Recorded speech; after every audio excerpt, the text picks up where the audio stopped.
2 News begins right now with breaking news. At 6:37, he says something's wrong.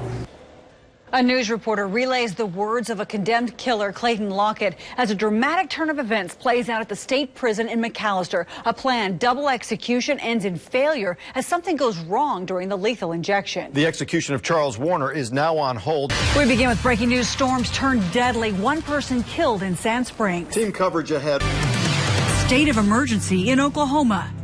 I just tried to keep a positive attitude because I know the little ones were looking at us to be strong because they didn't know what was going on. Emergency crews on a mission.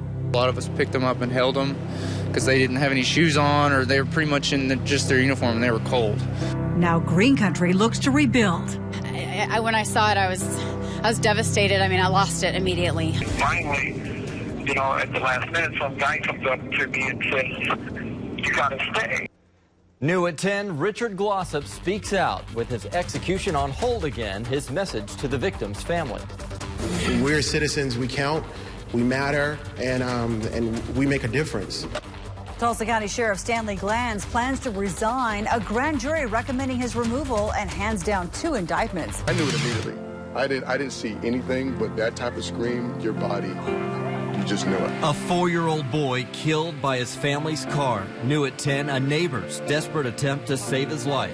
Also tonight, remembering the youngest victim of the tragedy in Stillwater. He was so young and he was just such a good boy. He didn't deserve that. And as survivors recover, new questions about the suspect in the deadly OSU crash. She was very good about hiding her problems. A new inconvenience for Tulsa residents living in this neighborhood. I'm 2 Works for You reporter Nathan Edwards live in Midtown. Their parking problem coming up.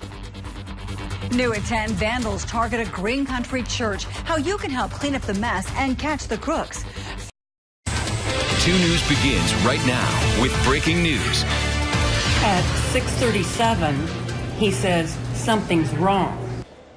A news reporter relays the words of a condemned killer, Clayton Lockett, as a dramatic turn of events plays out at the state prison in McAllister. A planned double execution ends in failure as something goes wrong during the lethal injection. The execution of Charles Warner is now on hold. 2 News reporter Max Resnick is live in McAllister with how this all went down. Max? Department of Corrections officials tell us that Clayton Lockett died at 7:06 this evening after suffering a massive heart attack. They say he suffered that heart attack after the director of the DOC stopped the execution. The execution began at 6:23. The dozen reporters who witnessed the execution of Clayton Lockett returned to the media center more than 1 hour after the process began. They explained to those who did not witness the execution what just occurred. He continued with slow blinks, heavy eyes. He laid still. At 6:30, Lockett received his first check of consciousness. Media witnesses say he was still conscious. Robert Patton, director of the Department of Corrections, told reporters he was sedated. At 6:33, media witnesses say prison officials determined Lockett was unconscious. At that time, we began pushing the second and third drugs in the protocol. There was some concern at that time that the drugs were not having the effect. So the doctor observed the line and determined that the line had blown. That line, according to prison officials, was Lockett's vein. At 6:37, he mumbles, something's wrong as he lifts his head and shoulders off the gurney. Prison officials drew the blinds in the execution chamber at 6:39. Patton made the call to stop the execution. After conferring with the warden, and unknown how much drugs had went into him, it was my decision at that time to stop the execution. Patton then called the governor's and attorney general's offices to tell them he stopped the execution. He requested a 14-day stay of execution for Charles Warner, who was scheduled to die at 8 o'clock tonight. A prison official tells us that they didn't know how long the execution might take because this was a drug mixture that they hadn't used before.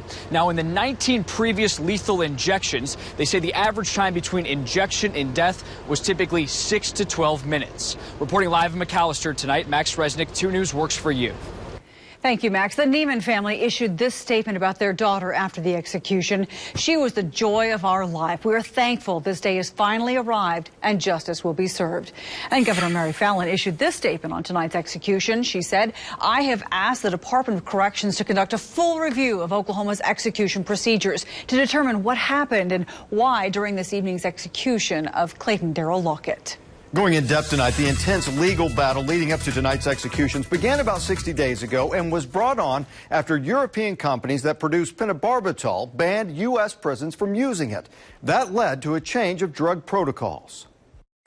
It all started February 25th. Attorneys for inmates Clayton Lockett and Charles Warner filed suit against the state, claiming the secrecy surrounding the executions keeps the courts from determining whether the punishment is cruel and unusual. On March 14th, a bombshell as the DOC says they don't have enough drugs for the executions. A week later, March 21st, the DOC gives the prison wardens the option of choosing from 5 different drug combinations. Attorneys for Lockett and Warner challenged that. On April 21st, the Oklahoma Supreme Court stayed the executions for both Lockett and Warner, but 2 days later, April 23rd, the Oklahoma Supreme Court ruled again, this time saying that the state can keep the details about the drugs used in executions secret. And that set the stage for the April 29th executions of both Lockett and Warner.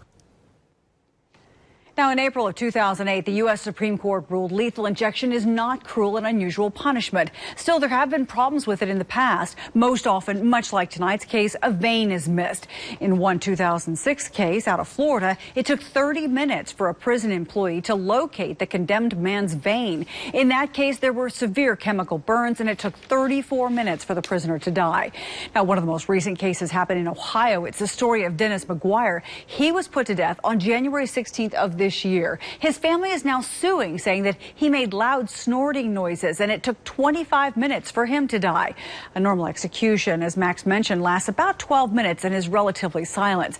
And like here in Oklahoma, the drug combination was different than usual and untested because supplies of the old formula had dried up. So how does an execution fail? Tonight we reached out to a medical expert for perspective. Dr. Jonathan Groner joins us now via Skype from Ohio, from The Ohio State University. And the question is, you know, prisons like the one here in Oklahoma are now having to change some of the drugs that they use in executions. Obviously, you weren't there. You weren't part of this event. But in your opinion, was the failure due to the drugs that they're using, or is this more of how it's being administered? Well, I think it's actually both. There was definitely a problem with the IV from everything that I've read about the execution, but there's also a problem with the drugs, that the combination that they use doesn't really have an anesthetic in it. It has a sedative and then a paralyzing agent and then potassium chloride to stop the heart. So the thing that we would use in the operating room for general anesthesia, such as a high-dose narcotic or general anesthetic, is actually missing. You know, obviously there's the issue there in Ohio that we mentioned. From your perspective, can these issues be solved for states like Ohio and Oklahoma? And if so, how? Well, the answer is no. I mean, the problem is there's a conflict that can't be resolved, and that the people who are most expert at using these drugs and putting these IVs in are ethically forbidden from participating in execution. So that's a sort of a paradox that can't be resolved. So unless you're going to bring anesthesiologists into the death chamber to do that, but they are not willing to do that for obvious moral and ethical reasons. All right, we're going to have to leave it there. Dr. Jonathan Groner, thanks for your perspective tonight. And our coverage of tonight's failed execution continues online. We've populated KJRH.com with several news stories, plus a full background on both Lockett and Warner, as well as the victims' families. We're going to miss him like crazy, and I wish he was still here. A Green Country community pulls together after a deadly bank robbery. New at 10, the identity of the man behind the crime. Good evening, I'm Karen Larson. I'm Brian Sanders. We begin tonight with that new information out of Eufaula. The FBI naming the suspect, 39-year-old Cedric Norris from Texas. Norris was dressed as a woman when he walked into the Bank of Eufaula around 9:30 this morning. He shot and killed the bank president, Randy Peterson, shot another employee, and then Norris grabbed a customer, dragging her along a high-speed chase across Highway 69. When OHP troopers stopped his SUV near Lake Eufaula, they got into a shootout. Troopers shot Norris, who died at the scene. The hostage also ended up shot. That woman and the employee wounded during the robbery are both expected to recover. 2 Works 2 reporter Nathan Edwards has been in Eufaula all day. He continues our coverage live tonight with how the community is rallying together. Nathan? Brian and Karen, as you can imagine, this has been an extremely difficult day for the entire town as friends and family remember Randy Peterson while keeping the other victims in their prayers. In a time of tragedy, prayer may be the best way to heal. Coming together in unity and showing our support to the families and the victims. Many, still shocked by the news, came together tonight at Lighthouse Christian Church. I couldn't believe it was true because of who he was and how he treated people. I didn't understand why someone would want to hurt him. Kelsey Skinner did business with Randy Peterson at the bank. He was just an all-around amazing guy, always trying to make people happy and make them smile. A man that knew his community well. He was a husband, a father, and a friend to many. Anytime you saw Randy down, he had time to wave and how you doing, and you know, it was nice to see someone like that. Betty Howell was another friendly face injured in the shooting. I just hope the best for her. She's a great lady. She also works at the bank and is recovering at a Tulsa hospital. Let's hope she gets well soon and we see her back here real soon. A customer also caught in the crossfire, taken hostage and shot. We still don't know her name tonight, but we do know she's recovering in the hospital.